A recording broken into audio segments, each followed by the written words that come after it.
개발자 북클럽, 클린 코드 이자는 파이썬이다. 여러분들께 3회 내용 설명을 드리겠습니다.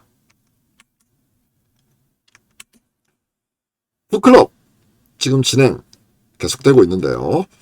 어느덧 3주차 설명을 드리려고 합니다.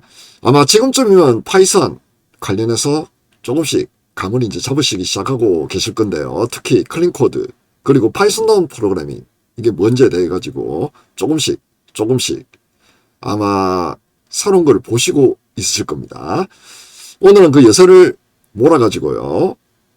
5장 코드 악취 감지와 대응 그리고 6장 파이썬다운 코드를 작성하는 법에 대한 학습 가이드 드리겠습니다.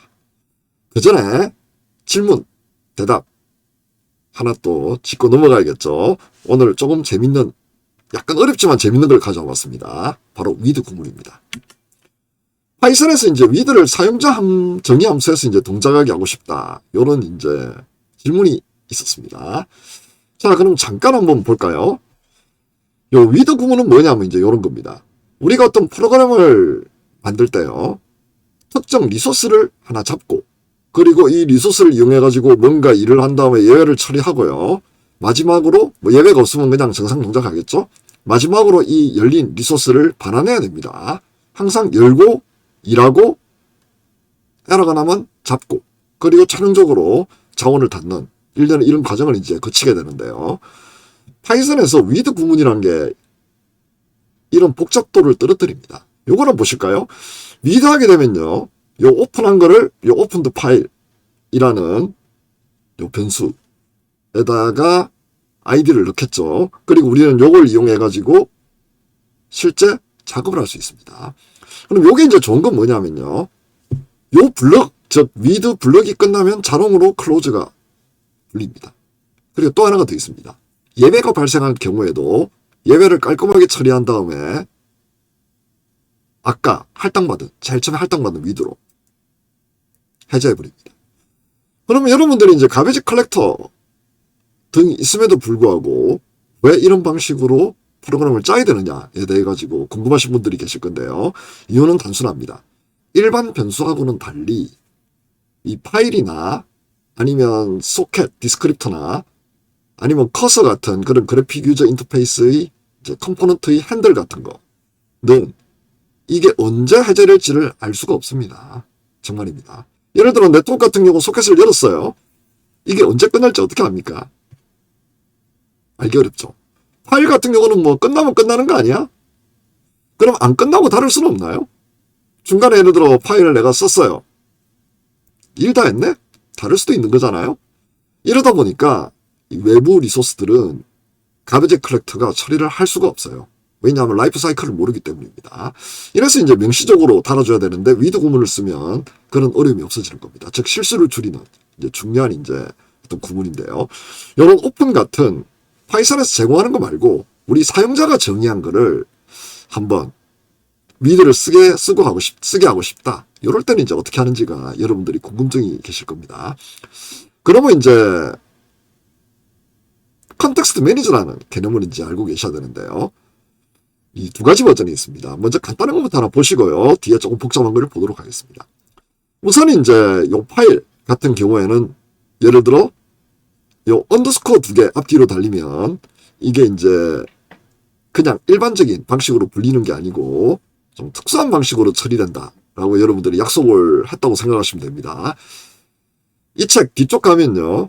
이 언더스코어 2개짜리 메소드들에 대해서 많이 배우실 건데요. 우선 그런 게 있다 정도로 이제 알고 계시고요. 나중에 뒤에 이제 클래스 관련해 가지고 여러 가지 다양한 언더스코어 2개 붙은 거 메소드를 여러분 이제 보실 겁니다. 그리고 좀 더 전문적으로 이게 어떤 의미가 있는지 그리고 이제 활용을 잘해가지고 어떻게 파이썬처럼 쓰게 만드는지도 배우실 건데요. 우선은 그런 게 있다는 것만 알고 계십시오. 중요한 건 이겁니다. 요 init, enter, 그리고 exit입니다. 요 init은 뭐냐면요. 결국은 실제 여는 겁니다. 여기 보이시죠? 오픈해가지고 요 파일 오브젝트를 에다가 아까 우리 ID 이거 같은 경우 파일 핸들이 되겠죠. 그거는 이제 가지고 있는 겁니다. 그 다음에 이제 엔터 같은 경우는 이제 반환하는 거고요. 요 exit 같은 경우는 클로즈를 하는 겁니다. 그러면 요 오픈하고 요 클로즈 두 개, init하고 exit을 요 with 같은 경우에는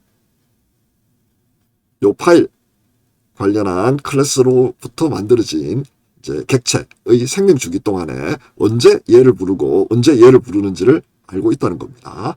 그리고 보시면 이제 예외도 처리할 수 있습니다. 자, 그러면 요 방법 말고요. 조금 더 세련되고 함수형 방법을 한번 볼까요? 자, 요걸 한번 보시죠. 일단은 컨텍스트 매니저라는 거를 요 add 해가지고요. 요렇게 달아놓으면요. 요 매니저 리소스 관련해가지고는 컨텍스트 매니저가 관장할 거다. 애노테이션을 붙여놨기 때문에 그렇게 동작을 하도록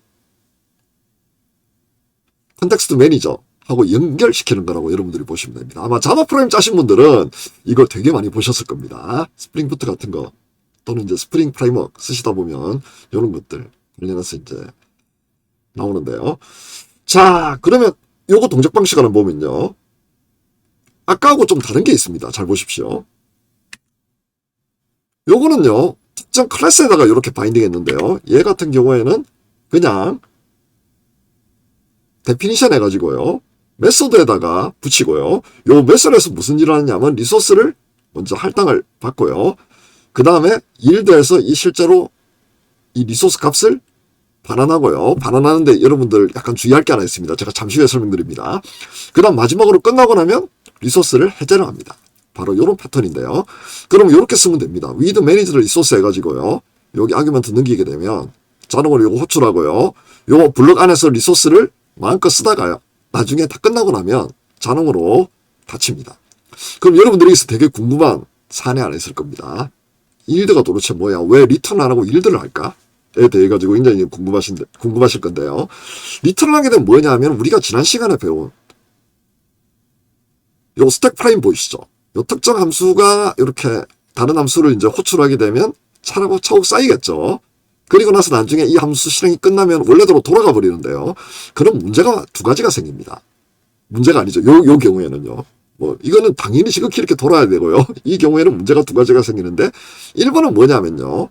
실제로 여기서 리턴을 해버리면 요 리소스라는 로컬 변수가 없어집니다. 왜? 스택이 이 함수가 종료되니까 스택 자체에서 이게 제거되죠. 그러다 보면 이 리소스라는 게 사라져버리는 그런 이제 문제가 하나 있고요. 두 번째는 이 스택 프레임 자체가 깨졌기 때문에 실질적으로는 이 함수에 다시 진입을 할 방법이 없습니다. 중간에. 또 스택이 만들어지기 때문에 새로운 리소스가 할당이 되죠. 그럼 리소스가 풀이되지 않고 계속 할당만 되겠죠. 그럼 어떤 문제가 발생하죠? 당연히 리소스 부족이라는 문제가 발생할 겁니다. 파일 디스크립터나 네트워크 소켓 디스크립터 같은 경우에는 값비싼 자원입니다. 이걸 계속 할당받으면요. 어느 순간 소켓 디스크립터나 파일 디스크립터가 부족하다. 이렇게 에러가 뜨게 될 겁니다. 자, 그러면 이제 일드를 쓰게 되면 뭐가 달라지냐면요. 일반적인 함수하고 좀 다르게 동작합니다. 즉 함수가 빠져나갈 때 지역 변수가 소멸되지 않고 보존이 됩니다. 요거는 그냥 일단은 요렇다 정도로만 일단 알고 계시면 됩니다. 나중에 좀 더 궁금한 사안들이 있으면 요 함수형 프로그래밍 쪽 관련해가지고 여러분들이 조금 더 이제 연구를 이제 하셔야 되는데요. 우선은 요렇다 정도만 아셔도 충분할 겁니다. 나중에 이제 중단했던 곳에서 함수 수행이 가능합니다. 무슨 얘기냐면요. 요 리소스를 반환하면 여기서 다 쓰고요. 실제로 리소스가 다 쓰고 난 다음에 최종적으로 이 리소스의 생명 주기 자체가 이제 끝나잖아요. 블록이 끝나면요. 그럼 어떻게 되냐면 요 파이널리에서 릴리즈 리소스가 가능하게 됩니다. 그래서 아까는 요 명시적으로 우리가 생명 주기마다 각각의 메소드를 이렇게 지정했다면요. 요 함수형 프로그램 같은 경우는 그렇게 하지 않고서도 더 쉽게 프로그램을 짤 수 있는 겁니다. 왜냐하면 이거는 그냥 우리 프로그램 자체가 되게 그냥 직관적이죠. 요 프로그램 패턴은 우리가 항상 쓰니까요. 근데 이렇게 하려면 아무래도 조금 더 해야 될 게 많습니다. 그래서 요거 두 가지 차이 여러분들이 이제 꼭 기억을 하시고요. 요 기법을 뭐냐면 우리가 이제 함수형 프로그래밍 중 제너레이터라고 부릅니다. 여러분 이터레이터 같은 거 아시죠? 순회하는 것. 특정 리스트가 있을 때 이제 순회할 때 이터레이터를 쓰게 되죠. 그 이터레이터가 한번 동작할 때마다 어떤 특정 내부의 인덱스를 내부적으로 알고 있다가요. 예를 들어 리스트 같은 경우에는 한 번 돌 때마다 next 하면 자동으로 그 다음 값을 가져오죠. 그게 어떻게 일어나는지를 여러분들 한번 생각해 보셔야 됩니다.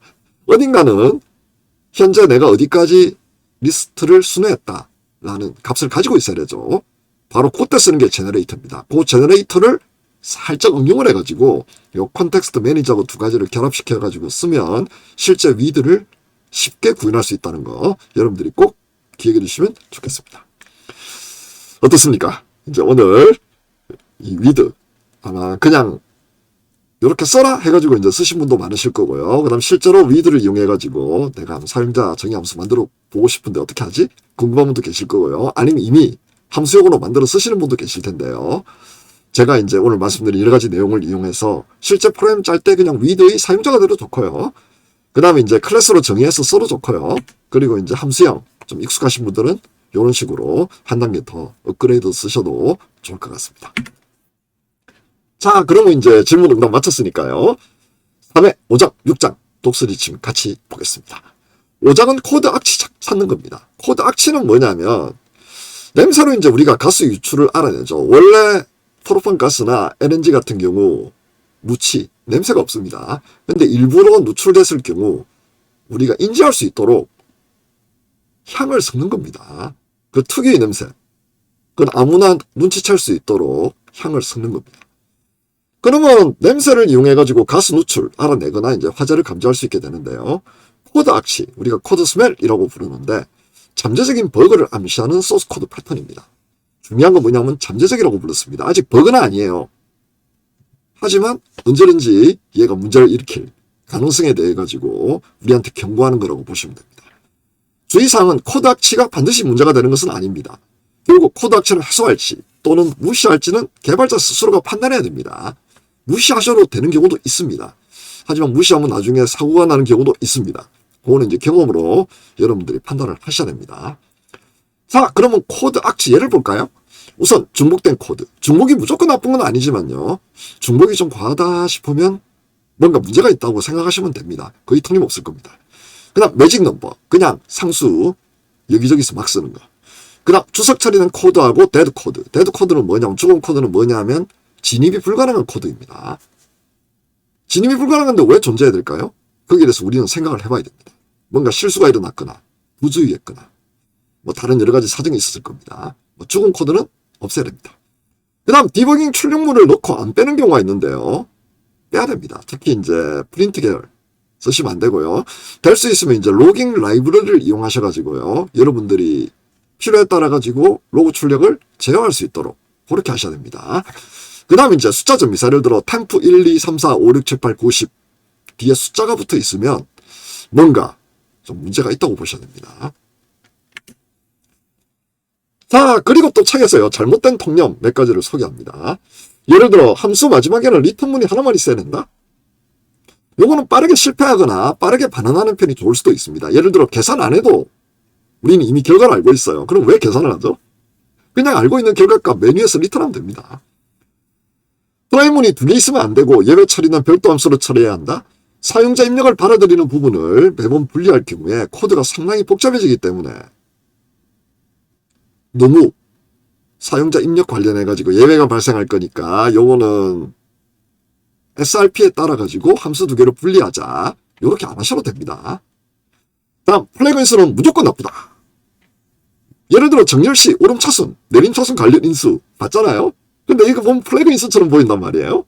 근데 이거는 큰 문제 없습니다. 오히려 분리하는 게 이상하지 않습니까? 예를 들어 정렬하는데 오름차순 정렬, 내림차순 정렬 하는 거는 비슷해. 오히려 하는 거 비슷하기 때문에 코드 중복이 더 커지지 않을까요? 이런 문제가 있습니다. 게다가 진입점 2개가 되게 되면 여러분들 문서도 2배로 작성하셔야 됩니다. 전액 변수는 무조건 나쁘다. 근데 전액 상수는 문제 없습니다. 근데 파이썬에서는 이게 상수가 별도로 있는 게 아니에요. 이러다 보니까 이제 좀 머리가 아픈데요. 전액 상수까지는 허용을 하자. 이렇게 생각하시면 됩니다. 저도 전액 변수 굉장히 이게 싫어하는데요. 뭐 전액 상수는 찬성입니다. 다음으로 주석은 불필요하다. 예, 이게 바로 이제 아마 가장 큰 클린코드 책 특히 읽으신 분들이 크게 오해하는 건데요. 주석을 다 없애버리고 코드에 다 녹여놓자인데요. 현실적으로 그게 가능할 때가 있고 불가능할 때가 있습니다. 주석이 너무 많거나 오더되는 경우보다는요. 없어서 더 큰 문제를 일으키는 거가 더 많다는 거. 즉 필요하면 넣으셔야 됩니다. 나 자신을 위해서 아니면 다른 사람을 위해서 우리 현재 코드의 맥락을 전달하기 위해서. 그러면 주석을 꼭 넣어주십시오. 그 다음에 이제 뭐 자바 같은 경우 쓰신 분들은 자바독 이용해가지고 메소드 단위로 주석 따는 거, 이런 어떤 습관 기르셨을 텐데요. 파이썬도 마찬가지입니다. 중요한 클래스, 중요한 메소드, 웹에서 사용하는 것에 대해서는 주석을 꼭 달아 주십시오. 자, 다음으로 6장입니다. 파이썬다운 코드를 작성하는 법. 여기서 파이썬다운, 파이썬이칸 이런 표현인데요. 이게 뭔지에 대해 가지고 참 이게 머리가 아픕니다. 너무 극단적, 너무 이제 원론적이고 이론적으로 가도 문제고요. 그렇다고 너무 무시해도 문제입니다. 파이썬을 어셈블러처럼 짜서는 아마 되게 이해하기가 어려울 겁니다. 팀 피터슨이 이제 작성을 했고요. 파이썬의 선. 파이썬 언어의 설계와 프로그램에 수많이 지침이 담겨 있습니다. 그래서 여러분들이 파이썬의 선을 한번 읽어보십시오. 이 책에도 나와 있습니다. 번역돼서 나와 있습니다. import this 하면 파이썬 선 내용이 프린트 되는데요. 선만 논쟁을 불러일으킬 가능성도 있습니다. 왜냐하면 이게 아무래도 독선적인 내용이 들어갈 수밖에 없습니다. 그리고 스스로도 모순적인 내용이 있어요. 그리고 안에도 뭐 이거 모순적인데 라고 시작하는 게 있습니다. 따라서 주의 깊게 살펴보시기 바랍니다. 몇 가지 힌트를 드리자면요. 의미 있는 들여쓰기. 여기서 힌트는 이제 파이썬다운 코드를 작성하는 법입니다. 처음 파이썬에 접할 때 들여쓰기가 불편해도 무조건 적응하셔야 됩니다. 그래서 이 들여쓰기를 어떻게 하느냐. 매우 중요하고요. 그다음 흔히 잘못 사용되는 구문이 몇 가지가 있습니다. 여러분들이 이거는 기억하셨다가요. 이 구문을 쓰고 있으면 내가 뭘 잘못하고 있구나 생각하셔야 됩니다. 예를 들어 레인지하고 이누머레이트 했는데 레인지는 잊어버리십시오. 대부분 이누머레이트로 하실 수 있습니다. 그다음 오픈, 클로즈 경우하고요. 위드 경우가 있는데 위드를 쓰시는 게 훨씬 더 유리합니다. 위드는 제가 이럴 줄 알고 미리 앞에서 동작 원리까지 제가 설명을 드렸습니다. 그래서 여러분들이 이제 위드에 대해 가지고 이제 확실하게 인식을 하셨으리라고 믿습니다. 그 다음에 이제 등호 두 개하고 is인데요. 이게 참 까다롭습니다. 논을 비교할 때는요. 등호 두 개 말고 is로 비교를 해야 됩니다. 그런데 true하고 false는요. 또 등호 두 개를 사용하셔야 됩니다. 이게 이제 참 어려운 이유가 뭐냐면요. 값을 비교하는지 id를 비교하는지 이 두 가지 차이 때문입니다. 그래서 이 점에 대해 가지고 이 책에서 자세하고 쉽고 상세하게 설명이 나옵니다. 자세하고 쉽게 상세하게 설명이 나오니까 꼭 한번 읽어보셔야 됩니다. 그래서 어떤 때 뭘 쓰는지 여러분들이 감을 잡고 계셔야 되고요. 자바스크립트 같은 경우도 마찬가지죠. 비교하는 게 세 가지 있죠. 이러다 보니까 이제 뭘 비교하느냐. 값을 비교하느냐 아니면 id를 비교하느냐. 뭐 C 같은 경우는 이제 포인터를 비교하느냐 포인트가 가리키는 값을 비교하느냐. 이거 되게 헷갈리잖아요. 포인트 같은 경우 매우 이제 헷갈리는데요. 파이썬에서는 뭐 그런 거 말고 이런 게 바로 문제가 될 가능성이 있다는 거 여러분들이 꼭 기억을 하셔야 됩니다. 자, 다음으로 이제 딕셔너리입니다. 파이썬다운 딕셔너리를 쓰시는 거에 대해서 생각을 하셔야 되는데요. 파이썬은 딕셔너리를 대단히 많이 적용을 하고 있습니다. 그리고 이제 퍼스트 클래스 시티즌이죠. 즉 언어에서 제공하는 기본 언어 구문이라고 보셔야 되는데요. get하고 set 디폴트는 이제 사용을 한다. 요거 기억을 하셔야 되는데요. 키 에러가 날 수 있습니다. 키가 없으면 에러가 나거든요. 예외가 떨어집니다. 그러면 이제 이 예외 처리를 야릇하게 좀 해야 되는데요. 그거를 방지하기 위해 가지고 기본값을 지정할 수 있습니다. 즉 특정 연산 하나 하면서 get 이용해 가지고요. 요 키 없으면 디폴트 값 반환해 요렇게 해도 되고요. set 디폴트 해 가지고 그냥 키 에러를 떨어뜨리는 게 아니고 문제가 발생하면 그냥 기본값을 펄백으로 반환하도록 요렇게 만드실 수 있습니다. 다음으로요. 기본값 설정을 위해서 collections.default dig을 사용하실 수도 있습니다. 예를 들어 우리가 어떤 뭘 하나를 만드는데요. 인테저의 딕션을 하나 만드는데 값을 반환하는 가능한 모든 키에 대한 기본값이 필요할 경우에는 이 collections.default dig을 쓰실 수도 있는 거 기억을 하시면 좋겠습니다. 다음으로 이제 스위치문 대신 딕셔너리를 사용할 수도 있습니다. 이게 객체지향형하고 절차형 언어 하면서도 제가 항상 얘기하는 게 뭐냐면 스위치문이 많으면 이거 되게 실수하기 쉬워요. 스위치문은 관례를 충실히 따라가지고 프로그램을 해야 되기 때문에 여러분들이 실수하기 쉬운데요. 딕셔너리는 키, 값 형태로 강제하기 때문에 실수하기가 상대적으로 어렵습니다. 그래서 스위치에서 어떤 뭐가 왔을 때 뭘 반환하고 뭐가 왔을 때 뭘 반환하고 이런 패턴이 있으면 그걸 딕셔너리를 바꾸시는 거 꼭 기억을 해 주십시오. 자, 다음으로 이제 변수값 작업인데요. 두 가지 설명드리고 마무리를 하겠습니다. 체이닝 할당하고 이제 비교 연산자가 있습니다. 우선 비교 연산자 한번 볼까요? 우리가 보통 일반적인 C 프로그램 짜신 분들은 요 if 하나 조건 그리고 요거 앰퍼센드 2개 붙이고 또 조건 요렇게 하는데요. 파이썬 같은 경우는 이렇게 쓰시면 됩니다. 여기 훨씬 더 보기가 좋죠. 다음은 이제 변수가 여러 값 중에 하나인지를 여부를 확인하면요. 이게 if문이 여러 개가 되죠. 근데 그러지 마시고요. in 연산자를 사용하십시오. 여러 투플 중 하나에 일치하는지를 확인하실 수 있습니다. 예를 들어 spam in cat, dog, moose 하면 요 스팸이 요 셋 중에 하나이면 true, 그렇지 않으면 false가 됩니다. 여러분들이 요런 것들 책에 요거보다 훨씬 더 많이 나오는데요. 제가 이제 가장 핵심적인 사안들 몇 가지를 여러분들께 말씀을 드렸으니까 최소한 이 정도는 아시고요. 또 책을 보면서 추가적으로 다른 여러 가지 파이썬 관련한 내용들 인지를 하고 계시면 파이썬 프로그램 짜면 되게 고급적일 겁니다. 이게 왜 중요하냐면요. 파이썬답게 짜야지 남들도 바로 어색하지 않잖아요. 파이썬 어셈블러처럼 짜면 이게 진짜 이상할 겁니다. 그러니까 파이썬은 파이썬답게 좀 고급스럽게 짜는 방법에 대해서 몇 가지 관용구들, 그 다음에 이제 파이썬에서 제공하는 조금 특이하게 보이지만 다른 언어에도 없는 경우도 있고 있는 경우도 있는데요. 특이하게 보이지만 일단 알고 나면 되게 간결하고 표현력이 강한 이런 몇 가지 사안들을 여러분들이 꼭 기억하셨다가 실제 프로그램 짜실 때 적용을 하나씩 해보시면 좋겠습니다. 자, 그럼 여러분들 계속 독서 열심히 해주시고요. 질문, 사안 있으시면 디스코드 올려주시고 제가 또 여러분들 올려주신 질문들 보고 시작할 때 또 이렇게 하나 짚고 넘어가도록 하겠습니다. 그럼 여기서 마무리하겠습니다. 감사합니다.